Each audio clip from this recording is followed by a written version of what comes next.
Hi, everyone, and welcome to Talkin' Beans. I'm Terry Henney, farm broadcaster of WSGW Radio in Saginaw, Michigan, and we are talking dry beans with Joe Kramer, Executive Director of the Michigan Bean Commission here in the state. Joe, how you doing today?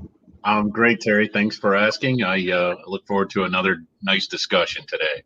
And nice discussion we are going to have today. Trust me. I was told that I better bring these with me today. Good advice. Now, in the past, you and I have talked about a variety of things. And the last time we talked about the global needs of dry beans, the bean industry, and how we can fill some of those global demands. And we talked about demands in the past here in the country. Well, let's talk a little bit more about those demands.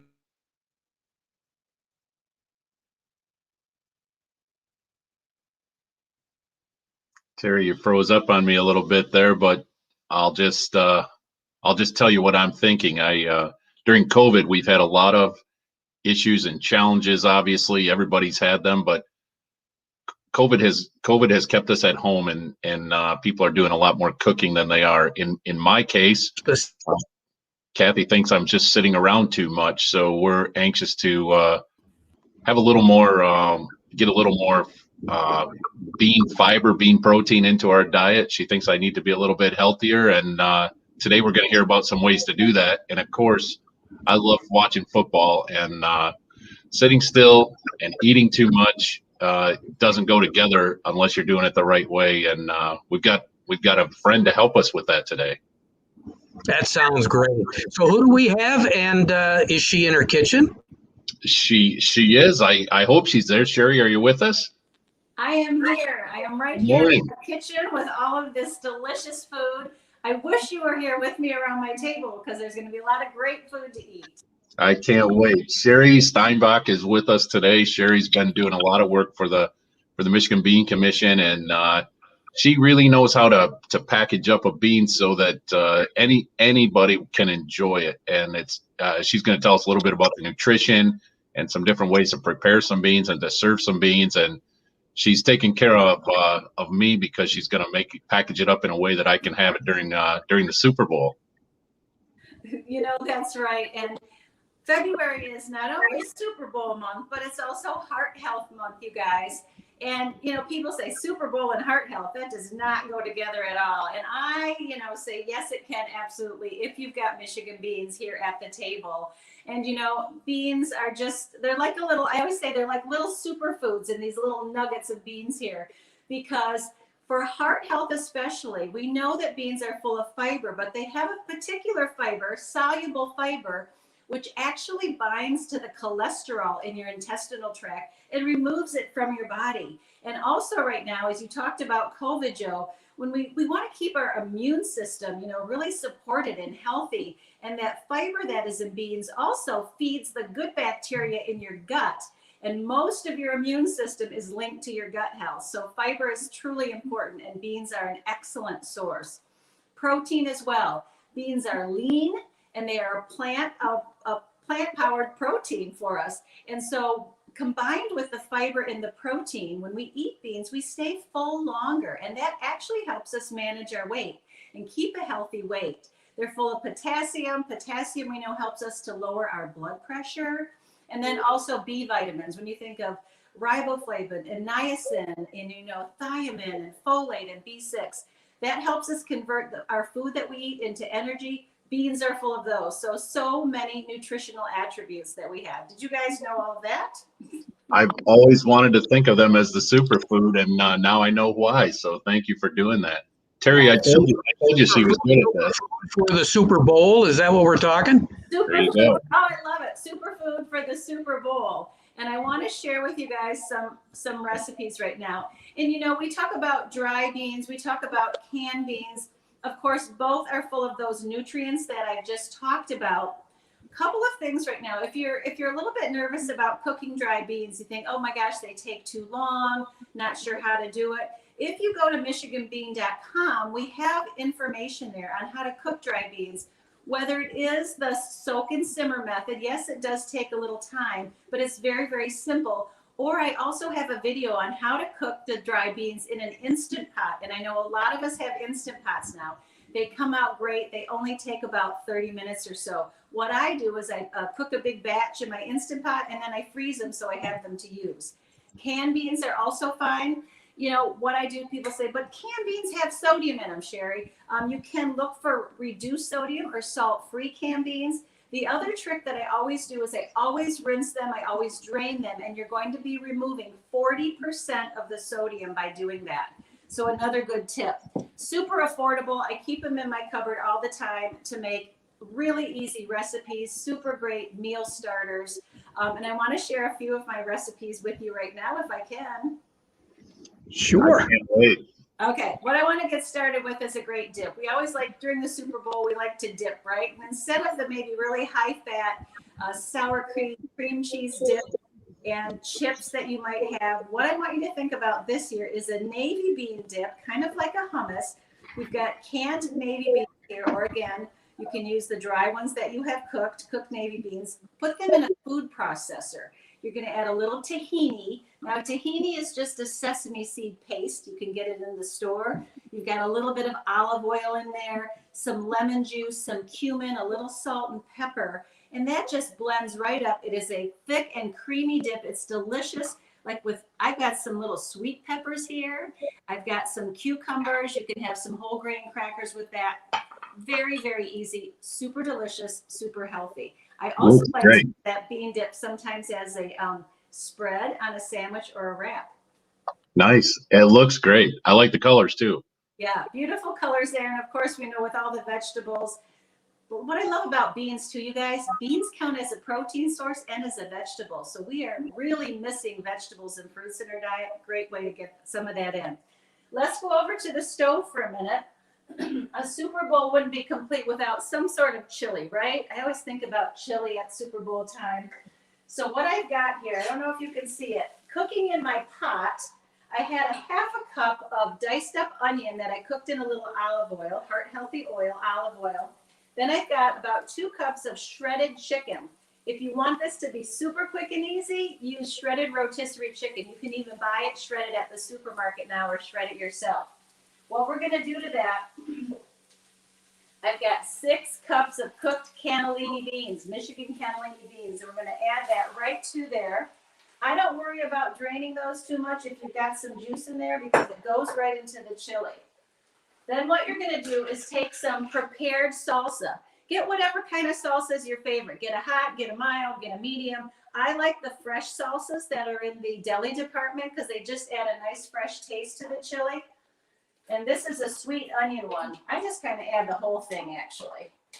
Put that all in there. This is so easy. I've got about 2 to 3 teaspoons of cumin. So whatever you like.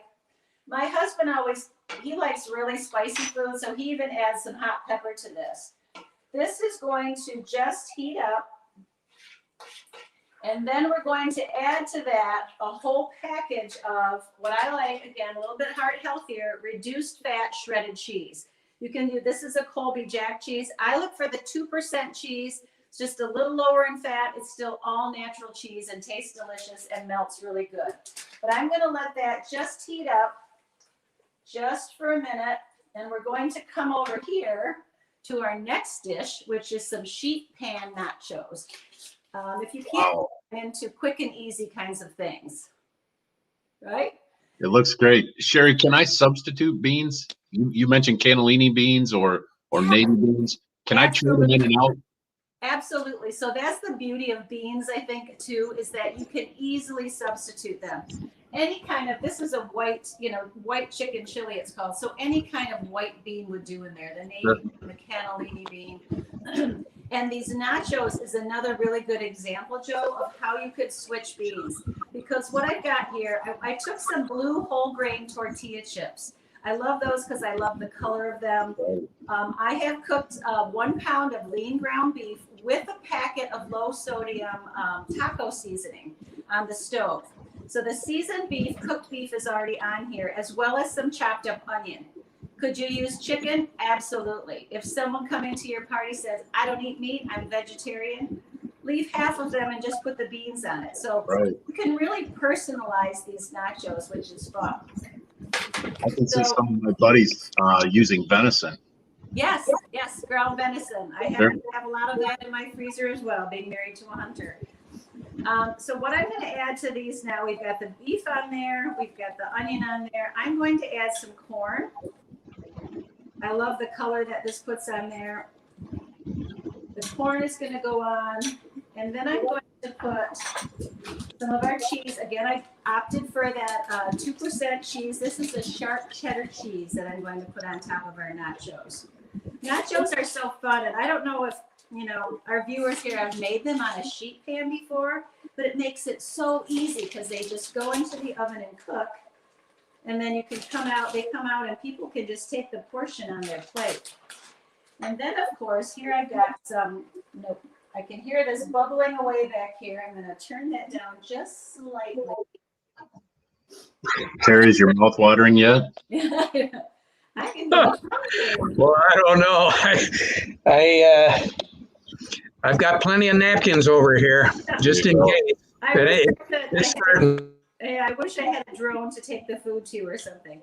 So we've got black beans that I'm putting on here, Michigan black beans. Now, Joe, you mentioned that. Could this be kidney beans? Absolutely. Could it be pinto beans? Absolutely. Cranberry beans? Anything. Anything was good on here, really. Or a mixture even would be fun, right? Yep. And I always say you can't overdo it, right? No, I know. The beans, we love them. I want to mention something because I get this question a lot, you guys, too, is that consumers will tell me, Shari, I know beans are good for me. I like them, but I get a lot of gas distress. What can I do about that? And, it truly happens. The more beans you eat, the more fiber you eat, the less that will happen. But there are ways, again, what's happening there is there's undigestible carbohydrates that come from the beans, and that's good because that's where we get some of our fiber from, but they aren't digested properly in our bodies, and that's what causes some of that gas for certain individuals especially. But again, the more you eat, the more you get used to that, the less that will happen.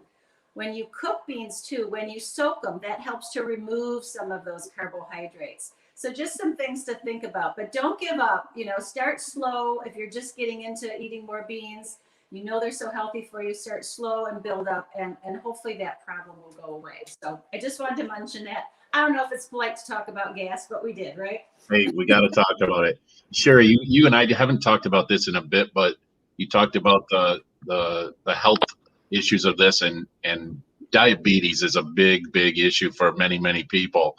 I always tie bean consumption and managing your diabetes together. Are you in tune with that?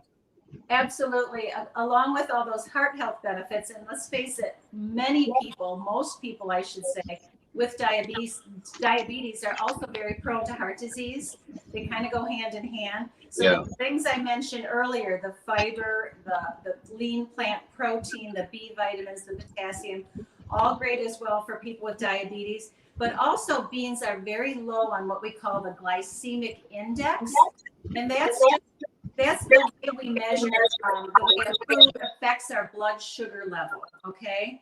So low means that it does not help to raise blood sugar level quickly. And carbohydrates, people with diabetes have to watch their carbohydrates. Well, carbohydrates are everything from sugar and candy to fruit to the carbohydrate in beans and potatoes. But if you think about it, sugar would get into your bloodstream extremely quickly, very high glycemic index, whereas beans are digested very slowly. So they are very diabetes friendly, Joe. Very, very good point. Right. Let me go back to the stove right now, you guys, because I've got my chili boiling. And what I'm adding to that is 2 cups of that low-fat cheese. We're going to stir that around. And as you can imagine, in that boiling pot, let's see if I can touch that. I'm going to get a hot pan. 1 minute. Okay. I am going to bring this right over to the table because you can turn off the heat or turn it down very, very low once you put that cheese in, because that cheese is going to melt in there. So let's have that sit for just a second. I'll finish up my little discussion on the nachos. Aren't those beautiful? I mean, Yeah, awesome. Those are terrific. So what I would do right now with this, again, I know we're kind of, here on Facebook Live, so it's hard to do this, but we would put these in the oven. You could broil them or you could bake them on high, like 375, 400, till the cheese melts. The cheese is going to get bubbly. The meat and the beans are going to get warm. Then I would pull these out. And what you could do is just put them on your island for serving and then put out a variety of toppings for people to choose from. Maybe you've got black olives and chopped tomatoes, some added salsa, cut up an avocado, really heart-healthy avocado, the fat in there, maybe some light sour cream. So be creative with that. And that way, too, then every individual can personalize their nachos and have their own favorite plate. But I love that, especially for a Super Bowl party. I know our parties are probably going to be a little bit smaller this year with COVID going on. If you just have a few friends over or family, this is still, a really great dish to make. They look awesome. Yeah. Sherry, we're talking relatively low on the sodium count on practically everything that you've been putting together here so far, haven't we? Absolutely. And I always look for, sometimes canned foods get a bad rap. I'll tell you right now, canned vegetables, people say, or, like we're saying, canned beans, canned tomatoes, they're one of the quickest meal starters that I find. And one of the things, though, that people complain about sometimes is they say they're too high in sodium. But again, I talked about rinsing earlier. Again, rinsing canned beans, 40% of the sodium is gone. Rinsing vegetables the same, or just look for the low salt or salt-free. So the corn that I used here, for example, was salt-free. There's no salt whatsoever. And I have been to the fields, actually, like where they can tomatoes and can some of the vegetables and stuff. And Joe, you might know as well, beans. I mean, these vegetables get in cans sometimes within 24 hours. So the freshness, nutrition is like sealed right in. The cans, for people who worry about cans and, different BPAs and stuff in the can linings, they don't have those anymore. 90% are BPA free. So you don't have to worry about that as well. So it's affordable too. So, you mentioned, Terry, low sodium. But right now, with the pandemic going on, it's a new year. We're watching our budgets. I always look for things that are easy, things that are very affordable, and those healthy benefits have to be there. And oh my gosh, these recipes and beans just totally fit the bill. I'm a bean guy through and through, as you know. But when you put all those pieces together and add in the affordability, I can't think of anything that's healthier for you. Absolutely. That's more affordable. So we're all about it today. That looks awesome. So this is okay. Did you guys see how easy that was? Yeah. Onions, chicken, right? The 6 cups of beans, the white beans, prepared salsa, all done. The cumin, 2 or 3 teaspoons of cumin, and then the cheese. That's it, right? How long do you think it took from start to finish? Oh my gosh. 15 or 20 minutes. It depends on if your chicken is done. If it's leftover chicken breast, you can shred, or just a rotisserie chicken, really, really quickly. And quite frankly, this is so thick. You can see how thick it is. Yeah. I often will eat this without even a spoon. I just use the chips and I dip them right in it. Treat it like a dip. You could put. I've used the scoops. Yes. You can pick up. Those are fantastic. I love a hearty chili, and we just by accident realized how thick it was when my wife made the recipe, really not all that long ago. But now this will serve how many people, Sherry? This recipe right here that you just. It would depend on your serving, but at least I would say at least 6 to 8. Nice. Yeah, because my wife filled that kettle literally right up to the top. And so we had obviously a great supper, but then on top of that, she put in the jars, the ball jars, and put it in the freezer. I was just going to say, this freezes so well, and it's just my husband and I at home right now. So if I make a batch of this, we'll have it for a dinner, then he'll take it to lunch to work. I'll have it for lunch. We still have at least a whole nother meal left over. So nice. We just freeze it for another day.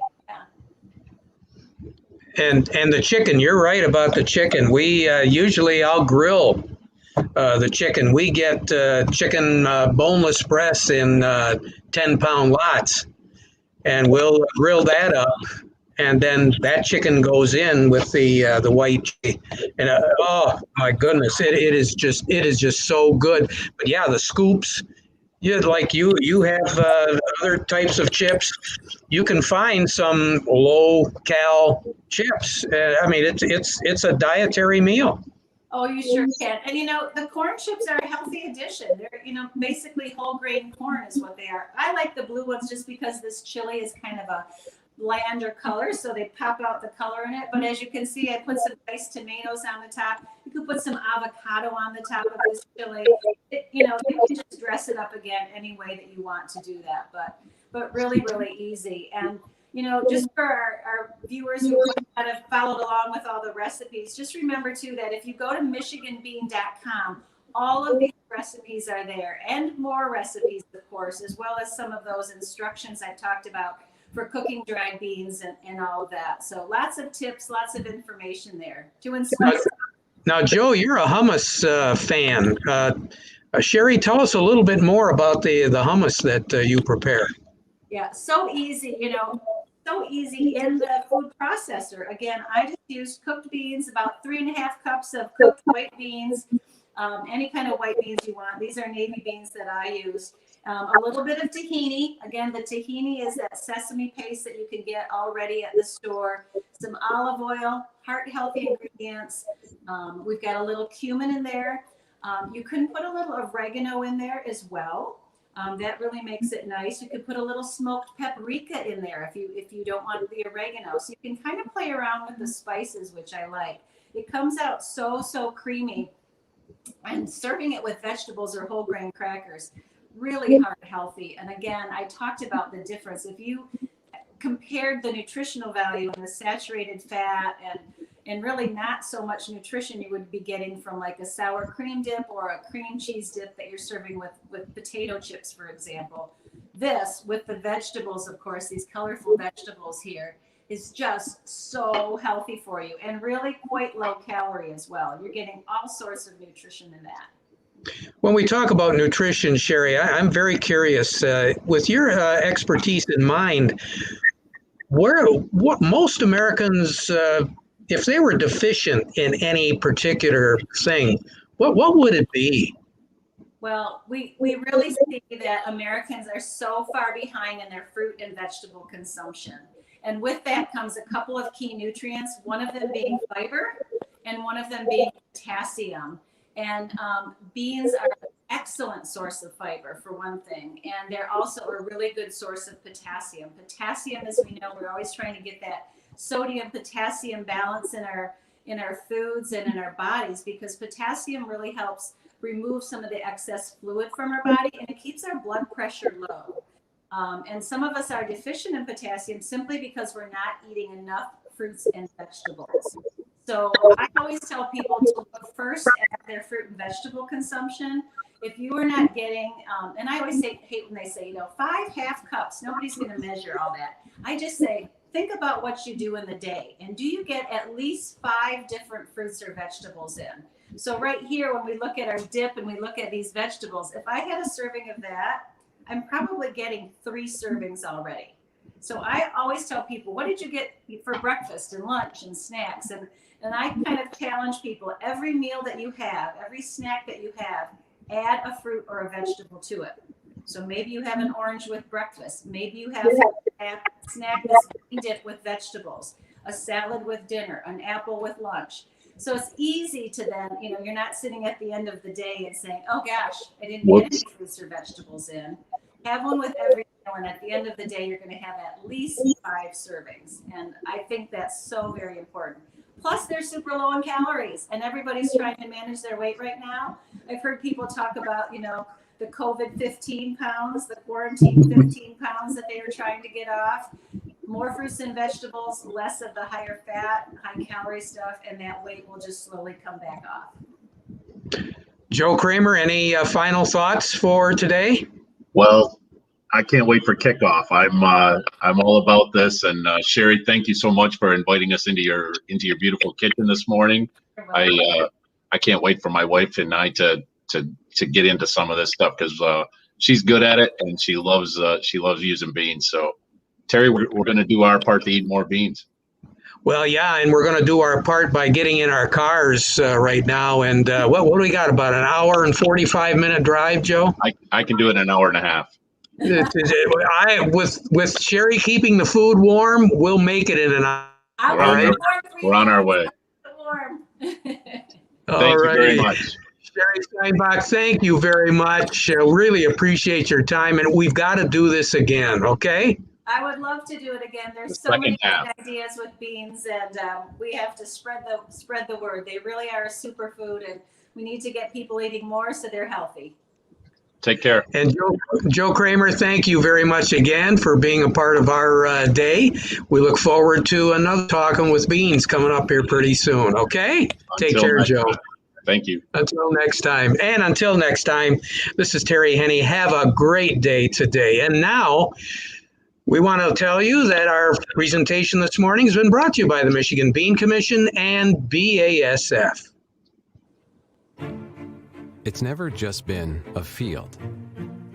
It's a lab where beakers and vials are corn stalks and bean pods. It's 1,000 dinners on 1,000 plates throughout the world. It's the engine of the American economy.